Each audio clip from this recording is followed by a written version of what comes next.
O que é de fato a psicanálise? De uma forma bem rápida, é um assunto complexo, porém tentarei trazer de uma forma rápida. É uma máquina extremamente complexa.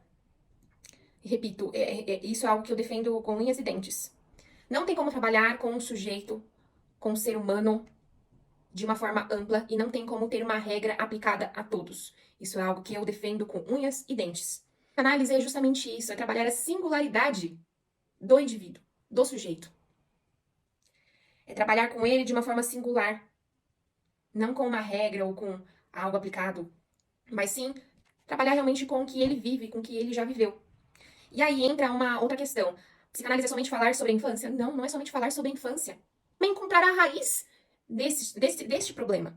Para assim poder eliminar esses sintomas, poder amenizar esses sintomas. A psicanálise, ela trabalhará sempre com a individualidade, com a singularidade do sujeito.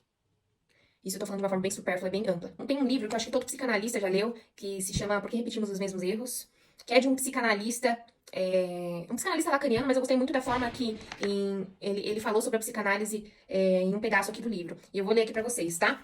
A psicanálise não se define pela disposição dos móveis, como por exemplo o divã, que é muito clássico da psicanálise, né? Todos conhecem o divã, né? Tampouco pelo enunciado inaugural da regra fundamental da associação livre. Associação livre, falando também de forma bem ampla, supérflua, é essa associação de palavras do analisando, do paciente, onde o paciente ele tem confiança suficiente para poder falar tudo que vem à sua mente, absolutamente tudo que vem à sua mente, para seu analista, para seu terapeuta. Assim, para o terapeuta poder fazer o trabalho dele. E muita gente às vezes pensa que é só numa posição passiva, mas o psicanalista, ele muitas vezes ele não fica somente nessa posição passiva. E a associação livre é uma das ferramentas do psicanalista para poder tratar aquele paciente. E aí, continuando, a psicanálise se define pela intensidade da relação inconsciente entre o terapeuta e o analisando. Também falando de uma forma bem ampla. Precisa necessariamente haver essa confiança, esse laço entre o analisando e o analista, entre o paciente e o terapeuta. Precisa haver essa confiança. Agora, um último ponto, mas não menos importante. Acho que todo mundo, acho que todos perguntam isso. Demora? A gente não tem um tempo. Não tem como uma pessoa falar que vai te curar em 3 sessões, 5 sessões, até porque a cura é subjetiva, né? Mas não tem como e não existe falar de um tempo, até porque estamos falando de uma pessoa que às vezes já viveu 20, 30, 40, 50, lá, anos, e estamos falando de uma vida inteira a ser tratada, a ser trabalhada. Estamos falando de, às vezes, um sintoma tão complexo, às vezes estamos falando de uma dor muito grande, de uma intensidade gigante. Então não tem um tempo.